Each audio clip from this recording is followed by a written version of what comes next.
It's Divas That Care Radio. Stories, strategies, and ideas to inspire positive change.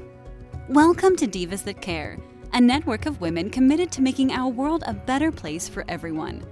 This is a global movement for women, by women, engaged in a collaborative effort to create a better world for future generations. To find out more about the movement, visit divasthatcare.com after the show. Right now, though, stay tuned for another jolt of inspiration. Well, hello, everyone, and welcome back to the Divas That Care. My name is Candace Gish. Well, we're so excited that each and every one of you has tuned in today. We have a great show for you. I'm really excited to be introducing Lisa Garcia to our program, Lisa Marie Garcia, and she is absolutely fantastic.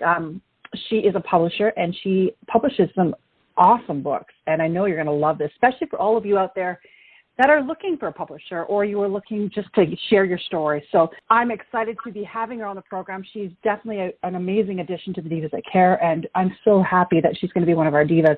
So welcome. Thank you, Candace. I'm back at you. I'm excited to be on your show and your Divas That Care network. It's awesome. Oh, my goodness. It's going to be so much fun today. Lisa, would you mind introducing yourself to our listeners today? Sure, absolutely. So we're pretty proud of this month, almost ending now, March. We'll bring our 7th year in the book publishing world. I'm actually a former tech CEO after 18 years in the Pacific Northwest, Seattle and Portland offices, jumped out of that professional services in tech into this professional services of book publishing. We are a traditional publishing house.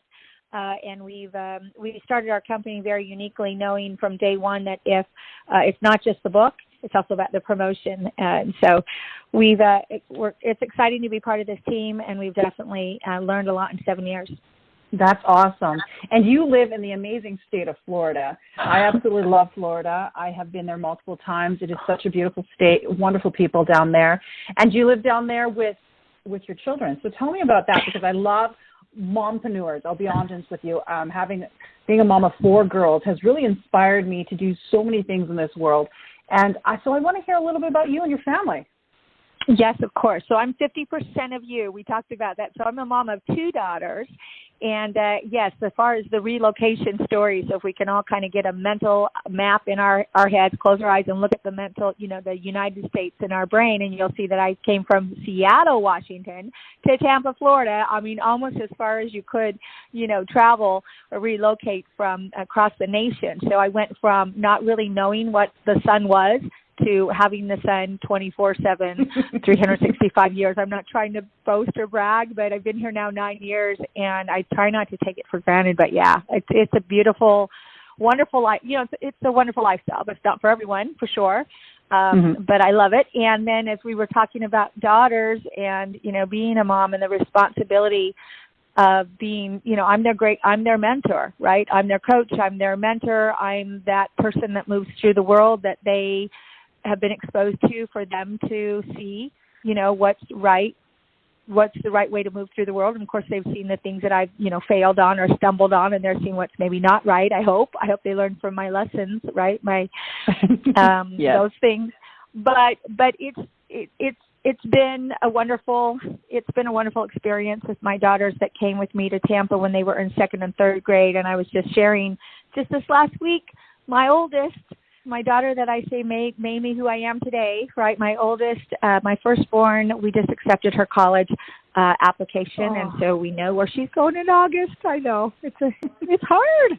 It's bittersweet, but I'm more on the sweet side, excited for her and her life, and less on the feel sorry for me path. It gets better. Good to know. So I want to ask you, because there is such a big difference from what you did in the past to what you're doing now. Why did you decide to go into the publishing industry? For sure. And I will just say industry-wise, right? Tech industry versus publishing house industry, completely different, just even in this one fundamental. In the publishing industry, there was no guidelines. There were no standards. It was like free for all. And this was 7 years ago, actually more than 7 years ago, when I was investigating how to set up the infrastructure for this publishing company and all. Even within that time, now there's more people that call them publishing houses, and maybe they are publishing only on Amazon.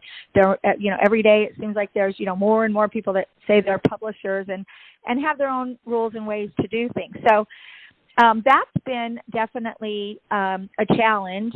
But when I really base it back to, I was in tech I was actually an IBM engineer out of college, but I was a business owner. When I left IBM, they actually set me up to be a vendor for them, and that started my tech company. But when I look at what our skills were and what we did then, which was professional services for telecommunications, or VoIP now, and then I look at what we do now, which is professional services for our clients, although we have a widget, I call it the book, it really is the same idea. So it really was my 18 years in professional services, knowing how to manage clients through a milestone to an endpoint, knowing how to deliver services that they would expect and that we could deliver. It really is the same sort of it really is the same sort of business, but then everything is always new in business, as we know, learning digital marketing, learning, all that we need to know to stay relevant and be effective for our clients now. Oh, I love it. And what type of books do you publish? Yeah, so, the first year we were in business, and I started this with a partner. So my job was to bring the clients in and the ops and infrastructure. And so I realized right away from the very first time that I sat across from a potential client that we had to publish a bunch of books. I couldn't be sitting across from the client and they said, well, how many books have you published? Oh, 5, 3, that just wouldn't work. So, first year and a half, first couple of years, we focused on, perfecting, what our, making right what our infrastructure was and the logistics and all of that. But really more so it was like we needed to publish, we needed to get some books behind us. So we published, I said all that just to say that we really have published almost every genre, including fiction, in our history, cookbooks, recipe books, memoirs, you name it. But yet in 2019, we pivoted strong in the middle, hired a CMO, did new divisions within our team, and we pivoted to the business brand book and the nonprofit brand book. And so we've been doing that now almost 3 years this June, where we, will help the business owner put out the content they want to put out, help them bring clients their way to show potential clients how unique they are, and then we know, the promotional goals that our clients have as business owners, as, movers and shakers and influencers. I love that. And we need definitely a lot more of that. It is amazing when you can read a book that inspires you and empowers you to do even more good in the world. Yeah, for sure. I want to know why you believe that sharing our stories. I think that's really important. I have a belief in why we should be sharing our stories, but why do you think so?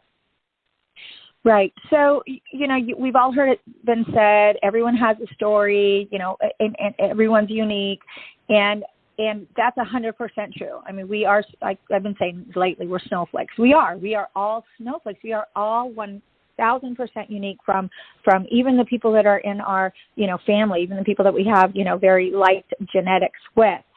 So, but I don't necessarily believe that everyone should publish a book or that their story, their unique story needs to be in a book. There's other ways to publish your content, and you should publish your story. I do believe that, but it doesn't necessarily have to be in the format of a book. But I am in the book publishing business, and what I can tell you is this. Over the years, I've met with how many hundreds of clients, potential clients, telling me a story, and sometimes they will tell me their story, and they will say the words, "No one knows this. I've never shared this part with anyone but you." And so, first of all, it's definitely one of the benefits of my job, and I feel honored that, I've got to meet some amazing people. But when I'm, meeting and hearing these stories from people that are unique, that are specific, that have these amazing, unique details, for all my heart is saying and all my mind is saying as I'm listening to them is, oh my gosh, please share this. You don't know how many people you might turn their life around. You might have them make a pivotal decision. You might just encourage them from not thinking the worst and not making a bad decision just from what you just shared with me. So that's why I feel so passionate that in some way you should publish your book, and you can have different goals with after you publish it, but you need to publish it now. And I believe time is of the essence. And unfortunately, I've met with people that have started books with us. I just started thinking about this like last weekend.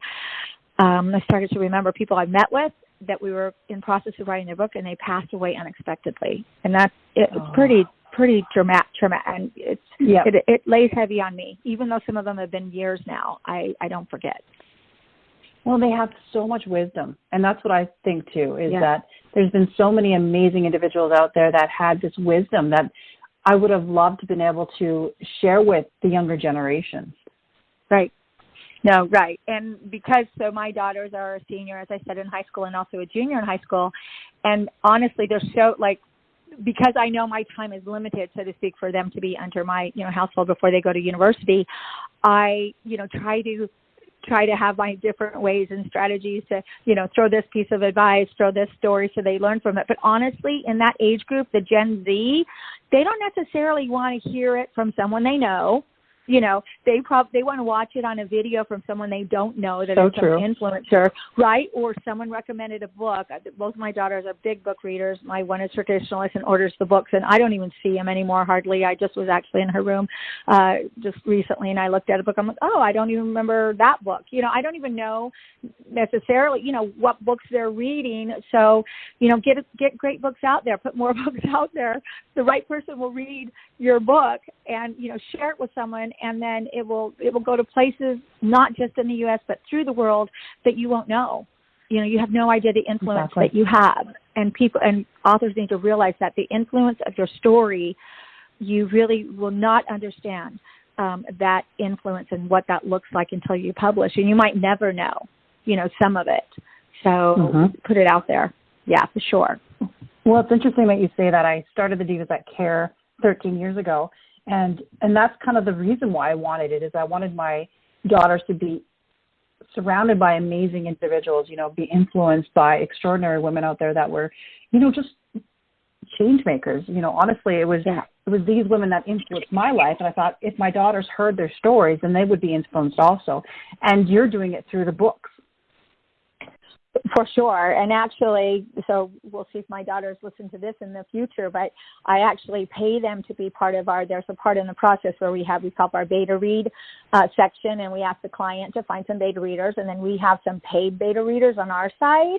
This is like right before it goes to print. So it's been edited and proofed, 100 times. So we're hoping we don't find anything, but I actually have paid my daughters on key books to be one of my proofers because I want them to read the content, sneakily. Oh my gosh, teenagers so will usually do anything for money. So usually they'll agree and I'll have them do it. Oh gosh, that is actually a really great idea.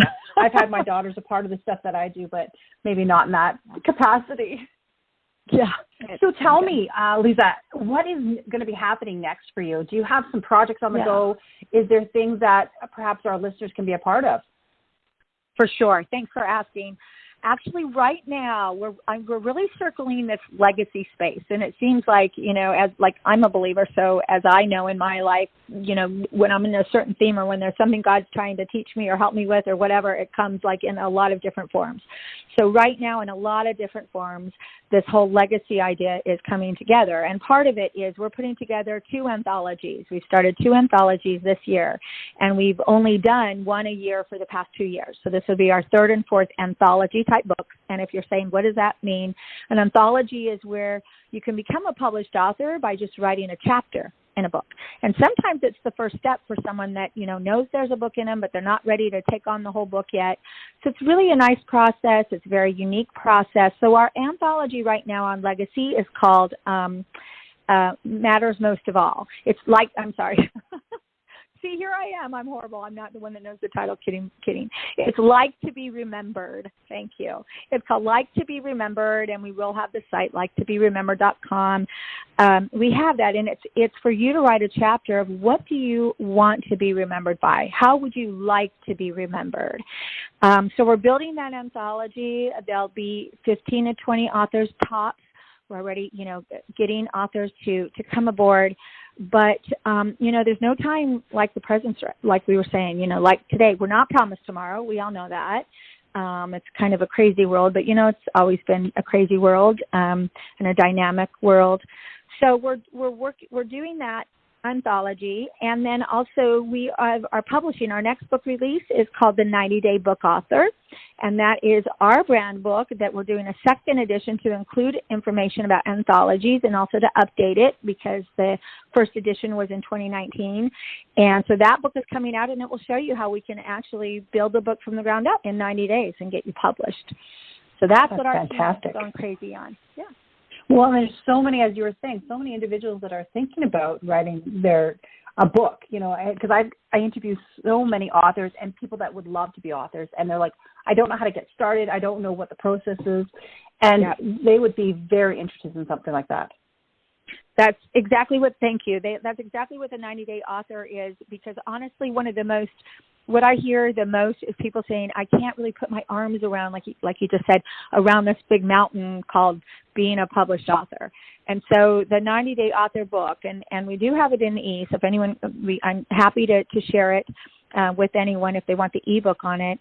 It really just kind of bases it all down to this is how you do it, this is our process. And then also it helps with, as I started off this call, the very kludgy, there's a tech term, very kludgy industry of publishing. And I say this to potential clients that are ready to sign on the dotted line with us. I'll say, there's no one right way to publish. And that is the truth. Our team isn't for everybody, and different, people are going to want different experiences and different options in that. So there are some decisions to be made as far as that's concerned, but as far as being able to do it, that's our job. That's how we can bring you from published, just from this idea that you're like, people have been telling me I need to write a book, and I feel like I need to. I hear that a lot. It's fun. You know what? That's fantastic. Really fun. So how can our listeners go and check you out? What is your website? Yeah, sure. So our website is Publish with Now, NOW. Our company is Now Publishing. Again, and the caps is the NOW, so Publish with Now. And then we're heavy, because of our books being primarily business brand books, nonprofit brand books for the business professional or founder or business owner and such, we heavily market on LinkedIn. And so my name is Lisa, spelled like Liza, Lisa Marie Garcia. But yeah, Publish with Now is our website, and there's all our contact info there. Perfect. Thank you. And for all of our listeners, I will be posting this on all of our social media so that you can just click on the link also. Thank you, Candace. So Lisa, tell me, do you have any tips, tools, maybe for our budding authors out there? Sure. Well, first of all, we're going to start with download your content, and don't worry about editing it. Don't worry about the format. You might say, I have so much, it's in my head, I don't have any time. Well, why don't you audio it? Why don't you do a voice file and just download it into your phone? Our team can take that and export it and turn it into text for you. Just start downloading your content. As part of that, we would suggest, if you want to go one step further, is make separate files for separate topics. Or if you're doing more of a memoir type of book, then, chapter 1, the early years, chapter 2, the, middle school years, and that kind of thing, if you want to organize it that way. But don't worry, because that's part of what our editorial staff will help you with. The other thing, and this is going to be just one of those goal setter ideas that we all know, is, I say this quite a bit. You will make priority what is priority for you. So if you say, look, 2023 is my year, I'm going to write a book this year, then you need to have the disciplined behaviors to achieve that goal. And so what that would be put it in your calendar every Thursday night from 5:30 to 8:30, whatever works for you. We call it BIC, butt in chair, your butt is in chair, wherever that chair is, with your laptop, and you're working on some aspect of your book. And just be disciplined to say, nope, that's my book time. And it might be looking at book covers. It might be looking at book titles. It might be downloading content. It might be shopping for publishers. But it's your book time. And so that discipline and behavior will get you to achieve the goal that you wanted to this year in publishing, as opposed to just hoping it all comes together or hoping that there's a right time. There's no right time, right? Just like getting pregnant, there's no right time, perfect time to have a baby necessarily. There's no right time to work on your book. You've got to make the time and make it a priority. I like that tip quite a bit. That is absolutely fantastic. And, I'm going to be sharing that for sure with our tribe out there, because, that's what a lot of us don't do, is that we don't book. But a great mentor of mine told me years ago to book my calendar always in 15-minute increments. Yep. And it would help me to achieve the goals that I have today. And it really did help me over the years. And just doing that I think it's really important to have the schedule set up. Because life happens for sure, but if you know when something's going to happen, you will definitely make that a priority. 100%, and it will. And our company actually did a change this year, starting January 2023. I'm one of those big, New Year's resolutions, every quarter, change this and that. So that's who I am anyway as a business person. But what we did is we actually have like days now. So Tuesday is promotion day and huddle day. Friday is this day. So we actually have days of the week that we're doing specific tasks, get our arms around it. Much better because, but then again, as we know, Tuesday might be promotion day and all of a sudden we have a couple client issues or a new client that comes in or a meeting. There's so much that derails us and distracts us, and it's not unimportant derailing, and it's not, bad distraction necessarily, but it is a derailment and a distraction nonetheless. So you really, I believe, have to be very disciplined to achieve what you want to achieve, whatever that might be. Fantastic. I have had so much fun. Is there anything else that you would love to share with our listeners today? Thank you, Candace. I would just say, and this is probably from the age that I am, but, life goes fast, and just make sure that what you're doing is really what you want to do, and be purposeful and directive, and don't wait till tomorrow. Don't wait till tomorrow. Do what you want to do today, in every way. And thank you, Candace, for the beautiful positivity that you put in the world and how long you've been doing it and how much you work at it. So I really am grateful to know you. Thank you. Oh, thank you so much. And I hope really that you come back on the program. I can't wait to, share more of what you're doing out there and inspire more amazing individuals. Thank you. I'd love to. Thanks again. Awesome. And thank you to all of our amazing listeners. We've been doing this for 13 years. We're listened to in over 30 countries around the world now. And honestly, it's because of all the amazing tribe out there. We're just so grateful for, each and every one of you. So thank you so much for being really big supporters of our guests and our hosts. And make sure that you take this show, you share it with all your friends and family, because that's really important, because you don't know how it's going to impact somebody's life. So thank you again to my amazing new friend, Lisa Marie. And thank you to all of our listeners. I hope that you do something kind today. Until next time, everyone. Thanks for listening. This show was brought to you by Divas That Care. Connect with us on Facebook, on Instagram, and of course on divasthatcare.com, where you can subscribe to our newsletter so you don't miss a thing.